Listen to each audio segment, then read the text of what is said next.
Hello everyone. Today I am going to start our next topic, that is called a washing soda. The washing soda, that formula is sodium Na2CO3 dot 10H2O, or we can say that it is also known as washing soda or hydrated sodium carbonate. In this lecture, I am going to discuss about how to prepare the washing soda and the properties of washing soda. Now first, preparation method of washing soda. Preparation method of washing soda में क्या करेंगे हम? Firstly we heat the baking soda. When we heat the baking soda, then it will be converted into the sodium carbonate Na2CO3 plus carbon dioxide and separate the water. Now sodium carbonate is react with water, यानी it means Na2CO3 is react with 10 mole of water, then it will be converted into the washing soda Na2CO3 dot 10H2. So that is the preparation method of washing soda. Firstly, we heat the baking soda, then it will be sodium hydrogen. When we heat the sodium hydrogen carbonate, then it will be converted into the sodium carbonate, release the carbon dioxide gas and separate the water. Now sodium carbonate is react with 10 mole of water, then it will be converted into the washing soda. That formula is sodium Na2CO3 dot 10H2, or we can say that is a hydrated sodium carbonate. It is also known as washing soda. So that is the preparation method of washing soda. Next, the chemical properties of washing soda. Now first chemical properties, when we put the washing soda in the atmosphere, when we put the washing soda in the atmosphere, यानी कुछ समय के लिए अगर हम washing soda को atmosphere में put कर देते हैं, then क्या होता है, वो dry form में convert हो जाता है. कैसे? तो washing soda, that is a Na2CO3 dot 10H2O, that is a washing soda. अगर हम इसको एयर के कांटेक्ट में रख देते हैं, एयर के कांटेक्ट में रखने पर मैक्सिमम अमाउंट ऑफ वाटर जो होगा वो इस सॉल्ट से बाहर हो जाएगा और कुछ अमाउंट ऑफ वाटर रह जाएगा, यानी फॉर्म जो कन्वर्ट होगा, that is called Na2CO3 dot H2O plus maximum amount of water जो होगा वो बाहर निकल जाएगा, and that process is known as efflorescence. यानी अगर हम इस वॉशिंग सोडा को एयर के कांटेक्ट में रखते हैं, इस वॉशिंग सोडा से maximum amount of water separate हो जाता है और कुछ अमाउंट ऑफ वाटर रह जाता है, and that process is known as efflorescence. Second property, when we heat the washing soda Na2CO3 dot 10H2O, that is a washing soda.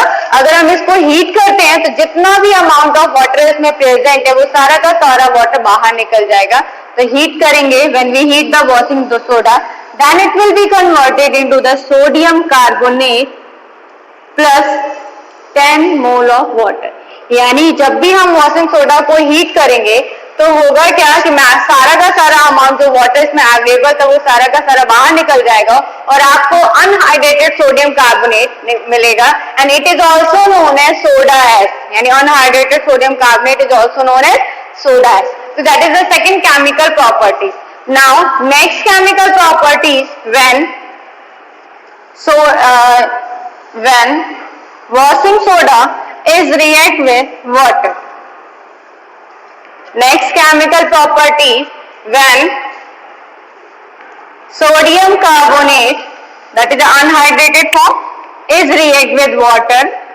तो ये वाटर के साथ जब रिएक्ट करेगा तो ये इसे आयनाइज कर देगा, और आयनाइज करने के बाद ये किस बेस और किस एसिड से मिलकर बना है ये आपको मिल जाएगा. That is a hydrolysis of sodium carbonate. तो जब भी हम सोडियम कार्बोनेट की रिएक्शन वाटर के साथ कराएंगे तो यहाँ पे अगर देखो ये प्लस हो गया, ये माइनस डिवाइड, तो ये -2 कंटेन करता है. ये भी वाटर जब सेपरेट होगा तो H plus plus OH minus, ये हो जाएगा प्लस वाला माइनस के पास, माइनस वाला प्लस के पास, यानी ये जो होगा ये प्लस इसके पास है, ये वाला प्लस इसके साथ जाएगा. तो जब भी हम सोडियम कार्बोनेट की रिएक्शन वाटर के साथ कराएंगे, then it will be converted into the sodium hydroxide and carbonic acid. तो that is the third chemical properties of washing soda. Now next chemical property, when sodium carbonate यानी unhydrated soda, ये say unhydrated sodium carbonate, or we can say that is a soda ash. It will be react with acid. Acid हम कोई भी ले सकते हैं, HCl या मैंने यहाँ पे H2SO4 ले सकते हो. तो यहाँ पे when sodium carbonate is react with HCl, यानी when that is a metal carbonate, that is a acid. When metal carbonate is react with acid, then form a salt, release the carbon dioxide gas and separate the water. Then sodium carbonate is react with HCl, then form a sodium chloride, carbon dioxide and separate the water. That is the fourth chemical properties of washing soda. And that is the last chemical properties, that is it remove the permanent hardness of water.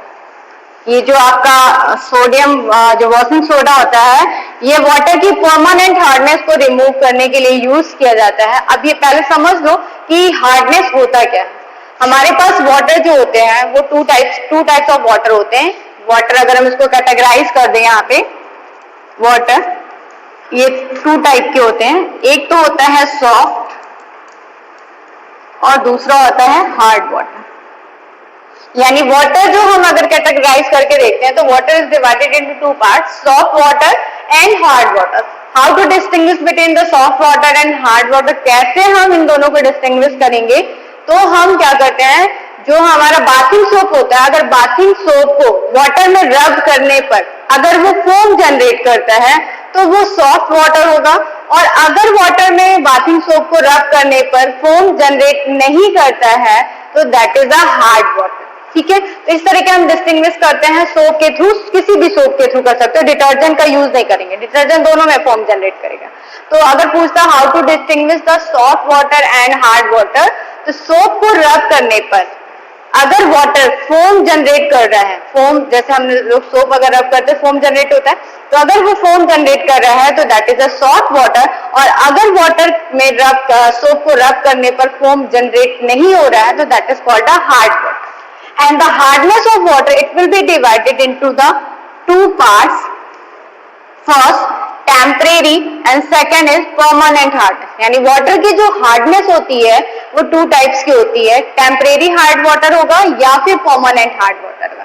अब question ये पूछता है कि water की temporary hardness किस compound के presence की वजह से होती है और परमानेंट हार्डनेस किस वजह से होती है. अगर वाटर टेम्परेरी हार्ड है, यानी कुछ टेम्परेरी हार्ड है, तो उसमें कौन सा कंपाउंड प्रेजेंट होगा? अगर वाटर टेम्परेरी हार्ड है तो उसमें कैल्शियम बाइकार्बोनेट या फिर मैग्नीशियम बाइकार्बोनेट प्रेजेंट होगा. यानी अगर पूछता है क्वेश्चन कि टेम्परेरी हार्डनेस जो वाटर होती है, वाटर की टेम्परेरी जो हार्डनेस होती है वो किस कंपाउंड के प्रेजेंस की वजह से होती है, तो अगर वाटर में कैल्शियम बाइकार्बोनेट या फिर मैग्नीशियम बाइकार्बोनेट या दोनों प्रेजेंट है तो वो वाटर जो होगा वो टेम्परेरी हार्ड होगा. और वाटर की टेम्परेरी हार्डनेस को हम रिमूव कर सकते हैं केवल बॉईल करके. सपोज करो वाटर हमारा टेम्परेरी हार्ड है और उसमें कैल्शियम बाइकार्बोनेट प्रेजेंट है, CaCO3 का होल पे वाटर में अवेलेबल है. अगर हम इस वाटर को बॉईल कर दें then it will be converted into the CaCO3, carbon dioxide gas evolve हो जाएगी और वाटर आपका रह जाएगा यहीं पर. That is the reaction. तो अगर सपोज करो वाटर टेम्परेरी क्वेश्चन पूछा in which compound is present in the temporary hard water, then calcium bicarbonate or magnesium bicarbonate compound are present in water, then it is called a temporary hard water. अगर water में आपका calcium bicarbonate या फिर magnesium bicarbonate present होता है तो that is a temporary hard water. और उस वाटर को अगर हम केवल बॉईल कर देते हैं तो उसकी टेम्परेरी जो हार्डनेस होती है वो रिमूव हो जाती है. कैल्शियम का सपोज करो वाटर में हमारा कैल्शियम का बाइकार्बोनेट प्रेजेंट है और अगर उस वाटर को हम हीट करते हैं यानी बॉईल करते हैं तो ये कैल्शियम बाइकार्बोनेट जो डिकम्पोज हो जाएगा कैल्शियम कार्बोनेट में, वाटर में और कार्बन डाइऑक्साइड गैस में. कार्बन डाइऑक्साइड गैस इवॉल्व हो जाएगी, कैल्शियम कार्बोनेट जो भी आपका कंटेनर उसमें नीचे सेटल डाउन हो जाएगा और वाटर आपका मिल जाएगा. तो इस तरीके से हम वाटर की टेम्परेरी हार्डनेस को रिमूव कर सकते हैं. नेक्स्ट आता है कि परमानेंट हार्डनेस क्या होती है. तो अगर वाटर में कैल्शियम क्लोराइड, मैग्नीशियम क्लोराइड या फिर कैल्शियम सल्फेट या फिर मैग्नीशियम सल्फेट प्रेजेंट होगा तो that is called a permanent hardness. यानी अगर हम यहाँ पे देखते हैं, सपोज करो अब हम परमानेंट हार्डनेस की बात करें तो अगर वाटर में कैल्शियम क्लोराइड या फिर मैग्नीशियम क्लोराइड या फिर कैल्शियम सल्फेट या फिर मैग्नीशियम सल्फेट, अगर वाटर में calcium chloride, magnesium chloride, calcium sulphate और ये परमानेंट हार्ड जो वाटर होता है उस वाटर की हार्डनेस को रिमूव करने के लिए हम वॉशिंग सोडा का यूज करते हैं। तो that is the type of water and the type of hard water. तो इस तरीके से तो नेक्स्ट जो हमारा मैंने अभी रिएक्शन है next chemical property that will be when detergent is react with permanent hard water. तो सपोज करो हमारे पास परमानेंट हार्ड वाटर है और उस परमानेंट हार्ड वाटर की हार्डनेस हमें रिमूव करनी है। तो next chemical properties of washing soda that is the removing of permanent hard water. तो अगर हमें सपोज करो हमारे पास सपोज तो जो हार्ड वाटर है उसमें कैल्शियम क्लोराइड प्रेजेंट, ठीक है, ये परमानेंट हार्ड वाटर में है जो कि जिसमें कैल्शियम क्लोराइड प्रेजेंट है। अगर हम उसमें वॉशिंग सोडा ऐड कर दें, Na2CO3 ऐड कर दें, तो ये परमानेंट जो वॉशिंग सोडा होगा वो वाटर की परमानेंट हार्डनेस को रिमूव कर देगा। तो यानी जब ये कैल्शियम क्लोराइड सोडियम कार्बोनेट के साथ रिएक्शन करेगा then it will be converted into the CaCO3 plus NaCl, that is the aqueous solution। ठीक है, यानी हम वॉशिंग सोडा का यूज किसमें कर सकते हैं? तो वॉशिंग सोडा का हम यूज कर सकते हैं तो removing the permanent hardness of water. यानी अगर सपोज करो हमारे वाटर में कैल्शियम क्लोराइड प्रेजेंट यानी परमानेंट हार्ड वाटर और किसकी वजह से? तो कैल्शियम क्लोराइड की वजह से है। इन दैट कंडीशन अगर हम उस वाटर में वॉशिंग सोडा ऐड कर देंगे तो वाटर की जो परमानेंट हार्डनेस है वो रिमूव हो जाएगी और it will be converted into the soft water. तो कैल्शियम क्लोराइड इज ये परमानेंट हार्ड वाटर है जिसमें कैल्शियम क्लोराइड प्रेजेंट है। It will be react with the sodium carbonate, then it will be converted in CaCO3 and sodium chloride. Sodium chloride जो होगा that is the aqueous solution of sodium chloride और फिर वहां से हम water को separate कर लेंगे। तो ये हमारा नेक्स्ट केमिकल प्रॉपर्टीज था। नेक्स्ट आता है what is the use of washing soda, यानी यूजेस क्या क्या होते हैं। तो पहला यूजेस तो यही होता है कि लॉन्ड्री में यूज किया जाता है, यानी क्लॉथ को वॉश करने के लिए किया जाता है।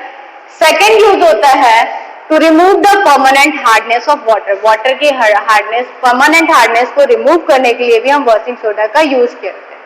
इसके अलावा सोप के फॉर्मेशन में किया जाता है, ग्लास इंडस्ट्री में किया जाता है and it act as a laboratory result. तो आज के लिए बस इतना ही है। जो भी अगर कोई भी प्रॉब्लम होगी तो पूछ लेना।